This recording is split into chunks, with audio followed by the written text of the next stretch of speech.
धन्यवाद सभापति महोदय। हम करें बात दलीलों से तो रद्द होती है, उनके होठों की खामोशी भी सनद होती है।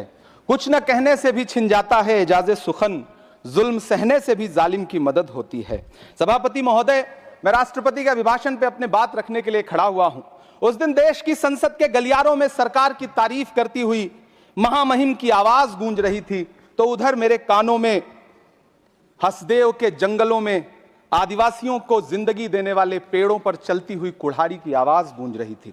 सभापति महोदय, इस तरफ महामहिम के भाषण पर प्रधानमंत्री जी संसद की मेज थपथपा रहे थे और उधर उत्तराखंड की अभागी बिटिया अंकिता भंडारी के इंसाफ की आवाजें मध्यम पड़ती जा रही थीं, जो आज भी पूछ रही हैं कि आखिर वो वीआईपी कौन था जिसके लिए अंकिता भंडारी को मार दिया गया।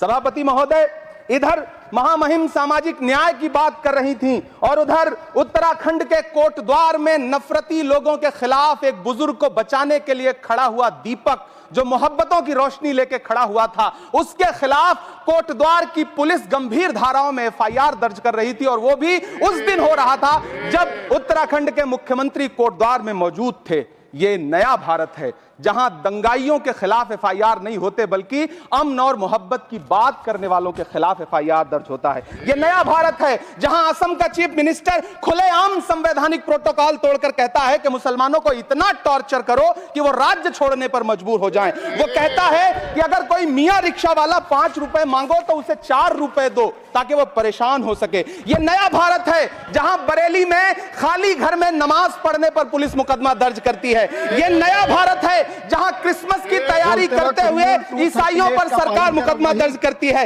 यह नया भारत है जहां जम्मू कश्मीर में नीट का एग्जाम क्वालिफाई करने वाले 50 बच्चों में अगर 42 मुसलमान होते हैं तो फिर मेडिकल कॉलेज की मान्यता ही रद्द होती है और जश्न मनाया जाता है। महामहिम, राष्ट्रपति का भाषण में सुन रहा था, सर यह नया भारत है जहां मध्य प्रदेश के बैतूल में बच्चों के स्कूल बनवा रहे मोहम्मद नईम का घर स्कूल इसलिए तुड़वा दिया जाता है क्योंकि वो स्कूल बनवा रहे थे। ये नया भारत है जहां कोर्ट का स्टे होने के बावजूद बनारस की दाल मंडी में सैकड़ों दुकानें तोड़ी जा रही हैं क्योंकि रास्ता चौड़ा करना है। सभापति महोदय, मैं आपसे कहना चाहता हूं कि जो पीढ़ी अपने बुजुर्गों को गाली देती है उसके साथ प्रकृति इंसाफ करती है। आप इंदिरा जी और नेहरू को गाली देते हैं, नेहरू को छोटा नहीं कर पाएंगे। नेहरू का नाम आइंस्टीन के साथ लिया जाता था और आपका नाम एप्स्टीन के साथ लिया जाता है। आपको ये बात समझनी पड़ेगी।